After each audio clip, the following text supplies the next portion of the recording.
নমস্কার। আমরা আজকে যে ভিডিওটা করব, ইন্ডিয়ান প্লেয়ার থেকে ইন্ডিয়ান কোচ তাদেরকে সুযোগ দিতে হবে।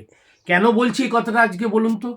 আজকে ইন্ডিয়ান কোচ খালিদ জামিল যেভাবে একটা জামশেদপুর টিমটাকে নিজে একটা কোচিং করিয়ে এত সুন্দর একটা টিমটাকে কম্বিনেশন তৈরি করে টিমটাকে একটা ওপর দিকে নিয়ে গেল। আজকে নকআউটে ওরা কালকে শিলংয়ের মাটিতে নর্থ ইস্টকে হারিয়ে, কালকে 2 গোলে হারিয়ে একদম এত সুন্দর ফুটবল খেলেছে জামশেদপুর। কালকে নর্থ ইস্টের ওই সাপোর্টারদের সামনে গিয়ে অ্যাওয়ে ম্যাচ জামশেদপুর এফসি 2 গোলে জিতে আগামী দিন মোহনবাগানের এগেনস্টে খেলবে।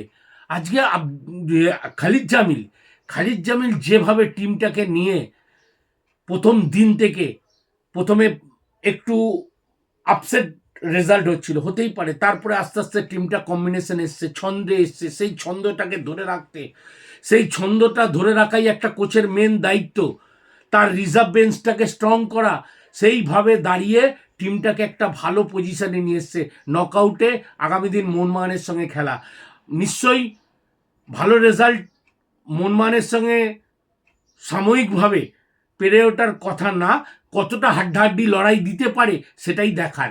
আমরা এর জন্য বলছি যে ইন্ডিয়ান প্লেয়ার, ইন্ডিয়ান কোচদেরকে যথাযথ সম্মান দিয়ে, দেশের কথা ভেবে, আমাদের ভারতবাসীর কথা ভেবে, ভারতের ফুটবলারদের কথা ভেবে ওদেরকে সুযোগ দিন।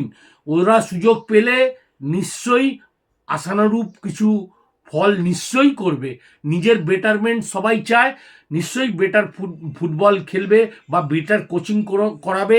যে যেইভাবেই পারবে তার নিজের 100% দেওয়ার চেষ্টা করবে। এই 100% দেওয়াটাই এখন বড়ই অভাব। আজকে এখানে দাঁড়িয়ে আমার ভিডিওটা শেষ করছি, কিন্তু আপনারা দেখুন কি করবেন আগামী দিন। ভাবার টাইম এসছে, ইন্ডিয়ান ফুটবল, বাংলার ফুটবল ভাবার টাইম এসছে। এই জায়গায় দাঁড়িয়ে সুযোগ না দিলে, একটা পরিস্থিতি না তৈরি করতে পারলে আগামী দিন সমূহ বিপদ আসছে বাংলা ও ইন্ডিয়ান ফুটবলের জন্য। ধন্যবাদ, নমস্কার। আমার ভিডিওটা যদি ভালো লাগে অবশ্যই সাবস্ক্রাইব করবেন, লাইক করবেন, কমেন্ট করবেন, আমাদের সঙ্গে থাকবেন। ধন্যবাদ।